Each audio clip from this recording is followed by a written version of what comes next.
am DC, creator and host of Barside Jive. Welcome to my daily dose.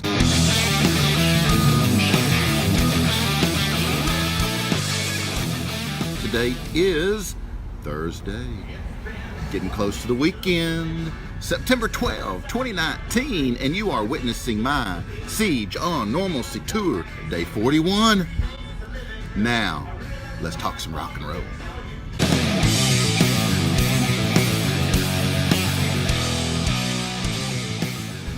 So Aerosmith nearly fell apart in the late 70s and early 80s with guitarist Joe Perry and Brad Whitford both leaving the lineup prior to 1982's disappointing Rock in a Hard Place album. Now, Rock in a Hard Place was not disappointing in my opinion, despite the fact that it is the only Aerosmith album not to feature lead guitarist Joe freaking Perry at all. He didn't play on it at all. Following his departure from the band in 1979 and the fact that rhythm guitarist Brad Whitford, he left too. But he left during the recording, so he played on some of it.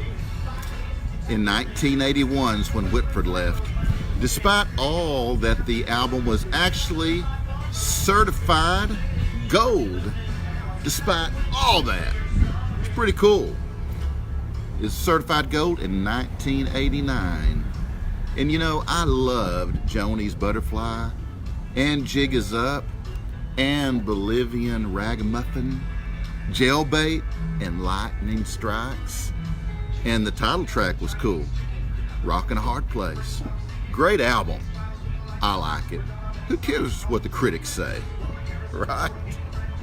By the way, Jimmy Crespo played lead guitar on that album, not Joe Perry. And Rick DeFay was credited on rhythm guitar on that album, but he never actually played a note. Go figure. Anyhow, Whitford and Perry rejoined the band in 1984, and after getting off to a slow start, with 1985's relatively poor selling Done with Mirrors LP, I liked it. The band rejoined the multi-platinum ranks with 1987's Permanent Vacation, and I absolutely love that album. Na na na na na na na na na na na na na na. Love the title track, Permanent Vacation. Oh, it's a great song. Anyhow, good album. But the guys still weren't satisfied, and they'd go on to prove it with their 10th album, Pump, released on this day in 1989. Pump reunited Aerosmith with Permanent Vacation producer Bruce Fairbairn and picked up almost literally where the previous album left off.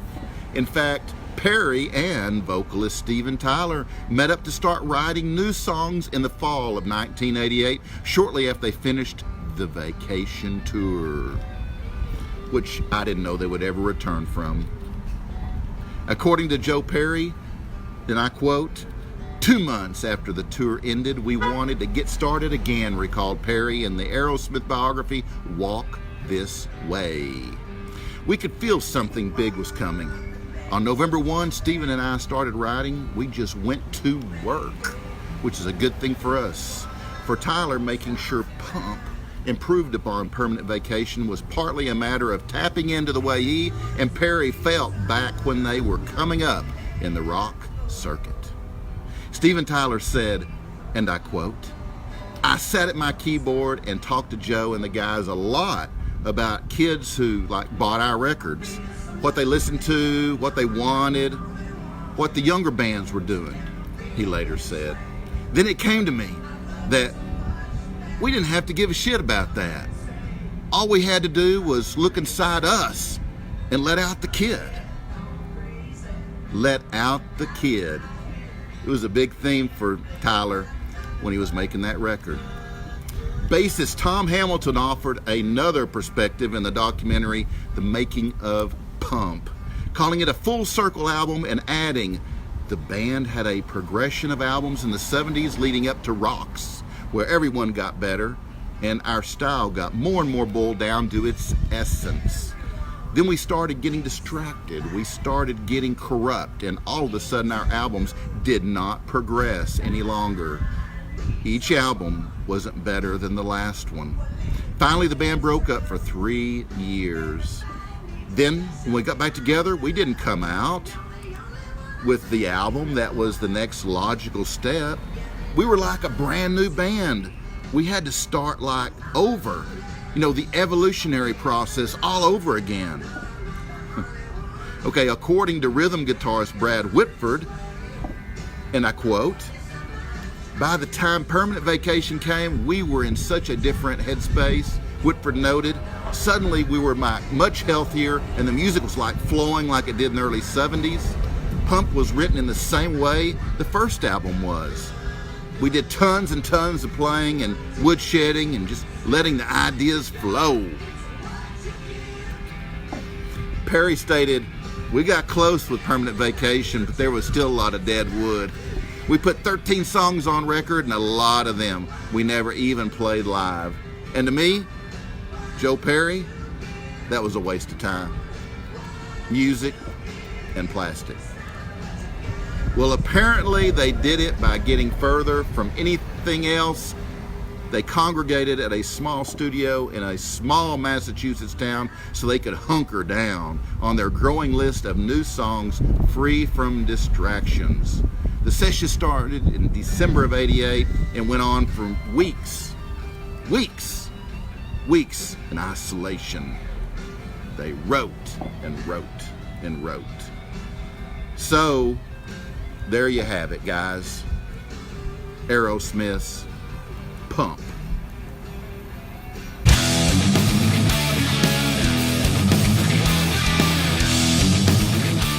We're going to move on and talk about a little known band called The Band.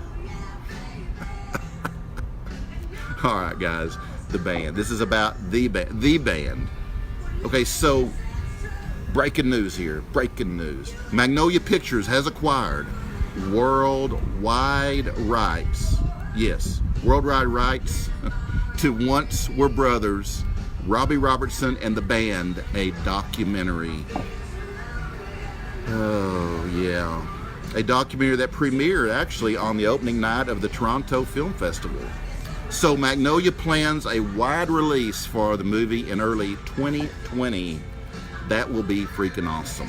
The documentary about Robbie Robertson and the classic rock group The Band is directed by Daniel Rohr and executive producer Martin Scorsese, and we know he's good, Brian Grazer and Ron Howard. Based mostly on Robertson's 2017 memoir, Testimony, the documentary will feature rare archival footage and interviews with friends and collaborators, including Bruce Springsteen, Eric Clapton, Van Morrison, Peter Gabriel, blah, blah, blah, blah, blah, blah, and on and on. The list is long. Being a longtime fan of The Band, Once Were Brothers, Robbie Robertson, and the band still held many surprises and information that I didn't know, said Magnolia president Eamon Bowles. Guys, I got a little bit more band news, so bear with me. The Last Waltz tour to return in November. Robbie Robertson has announced that the tour, the Last Waltz tour, will return, an all-star tour celebrating the band's legendary farewell concert. Warren Haynes, Don Was, Jamie Johnson, and Lucas Nelson are among the artists that will take part in the 12-date The Last Waltz Tour 2019, a celebration of the band's historic farewell concert. Wow. The trek will kick off on November 5 in Port Chester, New York, and will visit 11 other cities, wrapping up in November 21 in Chicago. And guys, there's no plan to come south. So you got to go north and like freaking east. But the tour is being presented in association with founding band guitarist and songwriter Robbie Robertson, his son Sebastian, and concert promoters Blackbird Presents. It is such an honor that the musical celebration of the last waltz and the band carries on today, Robertson says. Blackbird presents, and this extraordinary lineup of talent makes me proud to be a part of this ongoing and wonderful tradition. Blackbird presents founder Keith Wortman adds, this year's tour will introduce fans to some very special, never heard before arrangements of the classic hits from that Thanksgiving night in 1976. Tickets for nearly all of the concerts are on sale now at thelastwaltz.com. And guys, I'm going to add the tour dates to this post, so check back and they'll be on this Facebook post. And kiddies, that is rock and roll for a Thursday evening here in Big DFW. And that'll wrap my rock history lesson today.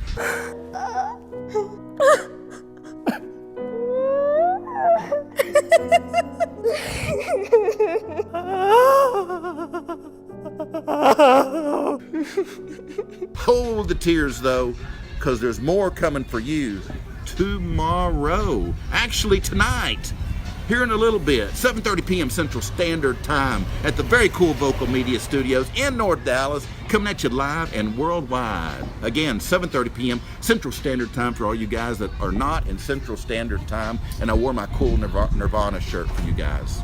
Right? Cool, cool, cool. Absolutely. Both my Tuesday and Thursday 60-minute shows are packed full, and I mean packed full of music and visual art. So join us at vocalnow.com. It's always vocal with a K. You guys never cease to amaze me. Guys, when you get there, vocalnow.com, look for the Vocal Live image. If you're on your phone, scroll right past the Zoo and Fuzz box. You'll find the vocal. You'll find the Vocal Live image. Yeah. And if you're in a browser on your laptop, just scroll down below, down, way down, and find the Zoo and Fuzz box. Just scroll past it and you'll see the Vocal Live image. Click on it.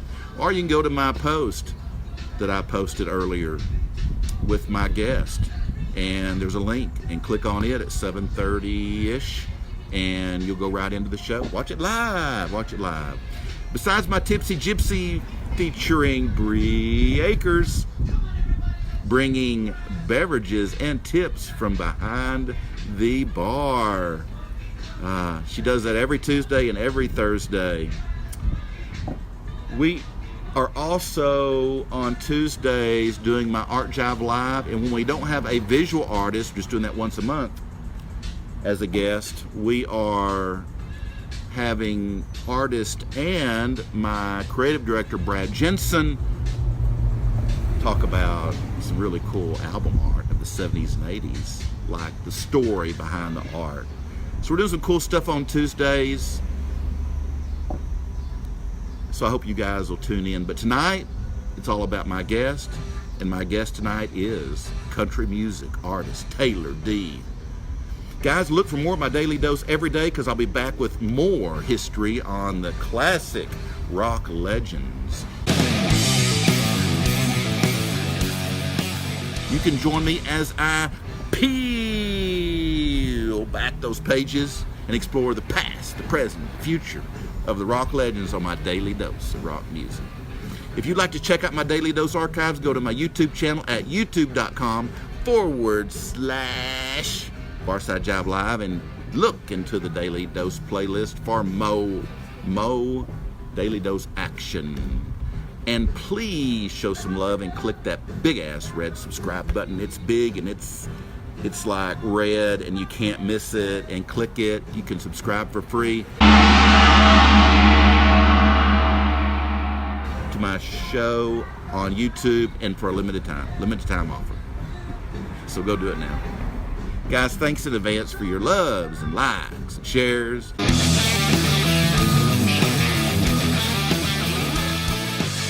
I love your comments as well. Those are what make this all worthwhile, and I'm very thankful for you guys. Be sure to check out my Facebook page, facebook.com/slow-mo Barside Jive Live. My Instagram is at Barside Jive. My website's barsidejive.com. And my YouTube channel, I've already told you, hadn't I? Well, write it down, because this time I want you to remember it. YouTube channel, youtube.com/slow-mo Barside Jive Live. So now you got it twice. Guys, thanks for hanging out with me during my daily dose today. And always remember my Barside Jive mantra. We drink, sometimes we drink heavy, but we always drink responsibly and never drink and drive. Never. No excuses. You got Uber, you got Lyft, you got whatever. Friends, family. No excuses. Guys, keep in mind that you just got one life to live here, so let's make it count. Let's do it together. And before I go, I'd like to shout out to a few people. Shout it, shout it, shout it out loud. Shout it, Okay. shout it. First one I want to shout out to is birthday girl.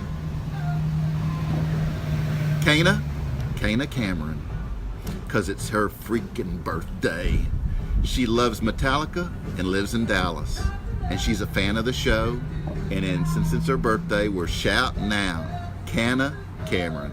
So hey, Kana, happy birthday to you. And I want to shout out to my friend from Evanston, Illinois, Jennifer Zander. She loves Cheap Trick. And Jennifer can't follow rules, but she's all right. Today is not her birthday, but Saturday is. So happy birthday, Xander. And I guess if you remind me on like Friday, I'll shout out to you again on Saturday. You can handle it, Xander. And Annette Nuss, can't forget Annette.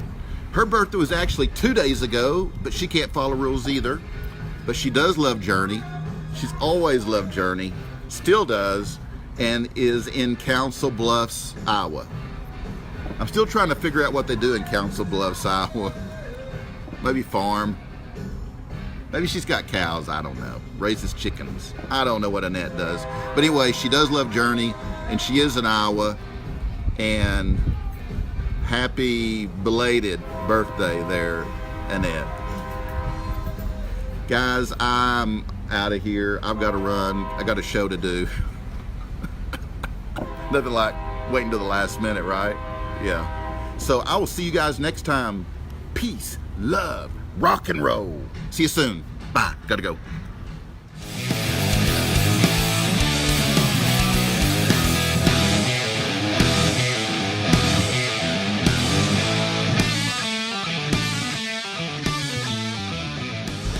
By the way, if you guys did experience some head, neck, or back tingles during this show and have an overwhelming sense of a deep, relaxing feeling, be advised that my content now does contain ASMR.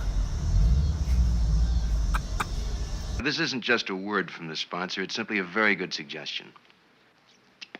It stands for real refreshment.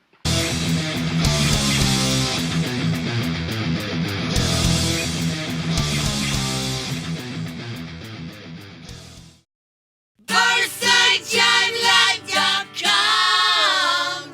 That's BarsideJiveLive.com.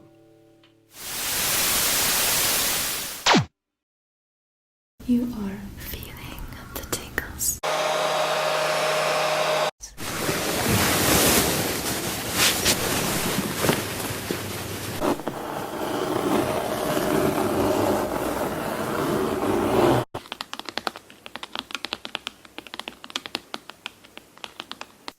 Calling these kinds of whispers inaudible whispers, inaudible whispers.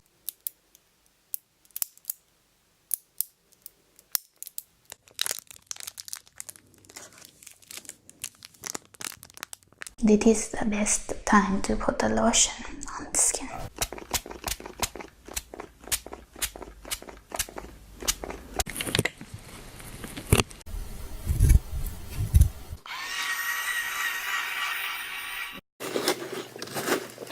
It was so juicy. Your brains, most tasty brains I've ever had.